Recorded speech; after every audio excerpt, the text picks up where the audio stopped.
మా వాళ్ళు వస్తున్నారు. నీకు ఎన్నిసార్లు నేర్పించినా అర్థమే కాదు. బట్టలు ఉతికేది రాదు, సామాన్లు కడిగేది రాదు. ఎప్పుడు నేర్చుకుంటావో ఏం కథో. ఊరికనే ఎంత ఖర్చు పెట్టినారో నీకైతే గిన మా వాళ్ళు వేస్ట్. ఏంటికి తరం కావు. ఇచ్చిండేది ఇంత, బడాయి పడేదేమి ఇంత. ఏం మనిషి అనుకున్నావా, గొడ్డ అనుకున్నావా? 24 గంటలు చెయ్యి చెయ్యి చెయ్యి చెయ్యి అంటే ఇంకేటకని చెయ్యాలమ్మా.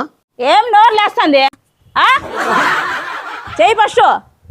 ఏమైనా ఎక్కువ నోరు అవుతుంది. తొందర కానీ రూపాయి కూడబెట్టి మా అమ్మోళ్ళు నీకు ఇచ్చిండేది. ఊరికనే కాదు, చెయ్యి ఫస్ట్. ఏమట్లా చూస్తున్నావు? ఎక్కువైపోయింది నోరు. బాగా చెప్తున్నా చూడు. చెయ్యి ఫస్ట్. ఊరినే అనుకోండి, కట్నం ఇచ్చి నీకు ఇంటికి తోలుకొచ్చిండేది. ఆ జన్మంలో ఏం పాపం చేసినా ఏమో. ఏం చేస్తున్నాడేమో బట్టలు ఉతికేకొచ్చి ఇంకా ఉతుక్కోకుండా చేస్తున్నావు. ఇంకా పని దండిగా ఉందాడ. సామాన్లు కడగల్లా, వంట చేయాలా, పిల్లలకి పోయి పిలుచుకొని రావాలా. ఇంట్లో బూజ అంతా అట్లే ఉంది. అమ్మ లేకుండా మన అక్కడ పిల్లలకి అన్నం తినిపియాలా పోయి. నీకు మళ్ళీ అవతలకి ఎంత చూస్తున్నావు? ఆడలు ఉన్నారా ఏమన్నా? ఫస్ట్ ఉతుకు, బట్టలు ఉతుకు. మనిషి అనుకోయింటివా, పశువు అనుకోయింటివా?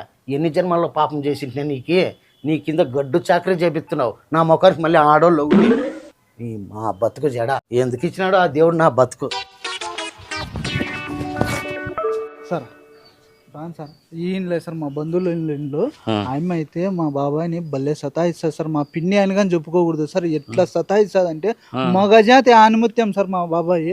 అట్లాంటి ఆనుమత్యాన్ని కానీ పనికిరాని ఆల్చిప్ప మాదిరి పక్కకు పారేసింది సార్. నువ్వేం భయపడద్దా? మనం ఎంతమంది మగోళ్ళని కాపాడినాము. మన భార్య బాధితుల సంఘంలో ఎంతమంది భర్తలను కాపాడినాము. నువ్వేం భయపడద్దు, నేను చూసుకుంటారా? ఎట్లన్నా కానీ మా బాబాయ్ ఆయమ్మ నుంచి విముక్తి కలిగింది సార్. చూసుకుంటా. ఎక్కువ అయిపోతుంది నీది. అమ్మ ఎట్లా పుట్టి చచ్చిటి పోయేమో గానీ. ఎవరప్ప మీరు? ఏమా అనిల్, ఈమెనా నువ్వు చెప్పింది? భర్తను రాచి రంపాన్ని పెడతానని చెప్తాను. మా బాబాయ్ చచ్చిపోతున్నాడు సార్. అట్లా తట్టుకోలేకపోతున్నా. నేను కానీ చూడలేను బాధ. అవునా? బయటికి విముక్తి కలిగింది సార్. ఏందమ్మా, ఏంది నువ్వు చేసే పని? ఎవరు నువ్వు? మా ఇంటి కాడికి వచ్చి నువ్వేందో దబాయిస్తున్నావు? ఏం చెప్పాకొచ్చినావు పాపం నువ్వు? వాళ్ళు చెప్పినావులే, పో పో, నీదేందో నువ్వు చూసుకోపో పోయి. నా మొగుడు నా ఇష్టము. ఏంద్రా ఎవరు అంటది? దమ్మో, మేము భార్య బాధితుల సంఘం ప్రెసిడెంట్, నేను వీడు vice president.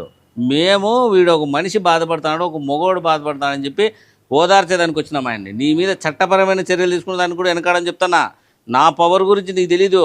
All India wide మనమంటే భార్యలు వణికి సస్తారు. నా గురించి నీకు తెలియదు చెప్తానా. మర్యాదగా ఆయనకి సేవలు చేసుకుంటూ ప్రశాంతంగా బతుకు, లేదా నువ్వు కటకటాల పాలవుతావు. ఏమంటావురా? అంతే అంతే. అన్నా మీరేమి ఇప్పుడు అనిపోతారన్నా.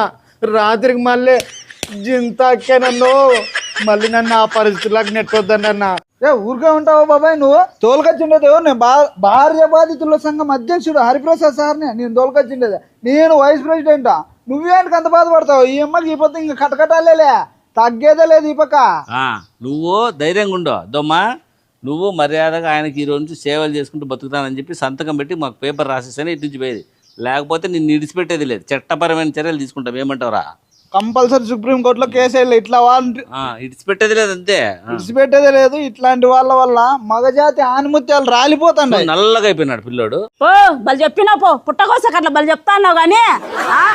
ఆడ ఊర్లో బర్రెని తీసుకొస్తారు, కుక్కలు తీసుకొస్తారు, వేలు పెట్టి కొనుక్కొని వస్తారు. ఎందుకు కొనుక్కొని వస్తారు? దానితో పనులు చేయించుకునే కదా. ఈయనకి 20 లక్షలు పట్టి కొనిండేది. అర్థమైందా? నా మాత్రం చేయించుకోకుండా ఎట్టుంటారు? బలి చెప్పినా పోతావులే ఫస్ట్ ఇక్కడి నుంచి. ఏం సార్ మనుషుల్ని గొర్రెలతోనూ బర్రెలతోనూ కుక్కలతోనూ పోలుస్తుంది ఏమ్మా? ఏమ్మా నువ్వు ఏమనుకుంటాను? నువ్వు మనిషి బర్రె ఒకటేనా? బర్రెని డబ్బులు పెట్టి తీసుకొచ్చినావు అని చెప్పి మనిషితో కూడా అట్లే పనులు చేపిస్తావా? నేను వచ్చినాననే భయం కూడా లేకుండా కాలు మీద కాలేసుకొని కూర్చుంటావు. నీకు ఎంత పొగురుండాలా? ఏమనుకుంటాను నీ గురించి నువ్వు? ఏంది? ఈ కాలు నాదే, ఈ కాలు నాదే. నా కాలు మీద నా కాలు వేసుకొని కూర్చున్నా, నీదేం పోతుంది? నా ఇంట్లో నేను కూర్చున్నా, నా ఇష్టం అది. చూడు, తగ్గేదే లేదు. ఇంద్రా పుష్ప డైలాగులు చెప్పి తగ్గేదేలే, కాలు మీద కాలని కూర్చుంది. అమ్మయ్య, ఈమె 3వ రకం బారినట్టుంది.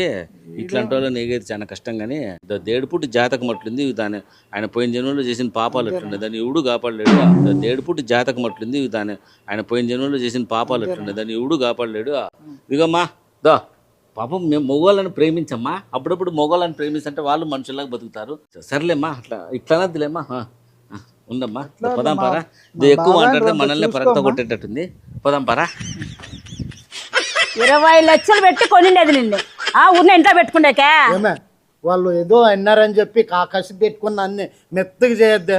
ఏమన్నా కానీ అంటే చేసుకుంటూ ఉంటాను. నువ్వు చెప్పది వాళ్ళు ఎట్లా వచ్చినారు? నేను చెప్పలేదు. వాళ్ళకేం తెలుస్తుంది ఇంట్లో జరిగేది? నేను బయటకన్నా పోతానా, ఈడే ఉన్నాను కదా. మళ్ళీ ఎట్లా తెలిసింది వాళ్ళు ఎట్లా వచ్చినారు? రామ నాకు తెలియదు తెలుదా? నీ సచ్చి నీ కడుపును పుడతానే, నన్ను ఏమన్నది? చాలా ఎక్కువ చేస్తున్నావు నువ్వు. లేదు వాడేంద్ర వచ్చి కాళ్ళు తూతాడు. మొయ్యా వాడు బలి చచ్చినట్టు పదం పరోయ్. పోయమ్మయ్యా కట్నం మాత్రం తీసుకోకూడదు రే ఊరితో. ఇంత దబాయింపు వస్తుంది ఆడోళ్ళకి. చూడు మొయ్యా ఇక్కడ చూడు రాక్షసి బ్రహ్మరాక్షసి ఉన్నట్లుంది. చూసాను ఏమ్మా పాపా బుజ్జి బాగున్నావమ్మా? ఏమ్మా బుజ్జి చాలా కాకపడుతున్నాడు. ఏమి అప్ప సమస్య? ఈ అప్ప చాలా ఎక్కువ అయిపోయిందిలే. వాడున్నదా అనిల్ వాడు ఆ పేరు భార్య బాధ్యతల అధ్యక్షుడు అంట, జిల్లా అధ్యక్షుడు అంట. అప్పని పిలుచుకొని వచ్చిండే ఈ అప్ప. ఏం భార్య అధ్యక్షులప్ప ఏదేదో మాట్లాడే అందులో కట్టకట్టాలంట అవంట ఇవంట దుమ్ము తేలి పంపించేస్తే. మంచి పని చేసినావమ్మా. చూడు కమలాస్ యాక్టింగ్ చేస్తున్నాడు అప్ప. సాలు గాని మొన్న వచ్చిన పోయి టీ చేయపోయి చేసింది చాలు గాని బాగా చేస్తున్నావు. ఏంది అనుకోవాలా ఉన్న అనవసరంగా వద్దు అంటే కట్టబెడితే 20 లక్షలు పెట్టుకున్నా గానీ ఉన్న ఏం ఉపయోగం లేదు.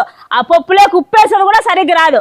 అదే 15,000 20,000 పెట్టి ఒక గొర్రెని తెచ్చింటే కూడా లక్షణంగా మటన్ చేసుకొని తినేది. కాని బాబా సర్దుకొని పోమ్మా. ఏంది సర్దుకుంటావు? 10 ఏళ్ళు అవుతుంది. 10 ఏళ్ళ నుంచి ఇంతవరకు ఒక్క పని సరిగ్గా చేయలేడు. కానిలేమ్మా ఏం అంత సర్దుకొని పోయి మరసంగా ఉన్నాడు రొంత. ఏంటో ఆడోళ్ళందరికీ చెప్తున్నా, ఇదే నా అభయహస్తం. ఎవడైనా సరే కట్నం తీసుకొని మీకేమన్నా సమస్య అయితే నాకు చెప్పండి, నేను వచ్చి చూసుకుంటా. హలో అందరికీ నమస్కారం. ఈరోజు మా ఇంటికి కొత్తగా అతిథులు వచ్చారు. వాళ్ళు దేడుపుట్ మహారాజు, కృష్ణవేణి, సుధాకర్, నూర్ భాష, ఇంకా మా అనిల్ మాతోనే ఇప్పుడు ఉంటాడు కాబట్టి అతిథి కాదనమాట. అతి చేస్తాడు కాకపోతే కొద్దిగా. అందరూ ఏఎస్ఆర్ షార్ట్ ఫిల్మ్ ఛానల్కి సబ్స్క్రైబ్ చేసుకోండి. అందరికీ మా best wishes and keep sharing. Thank you.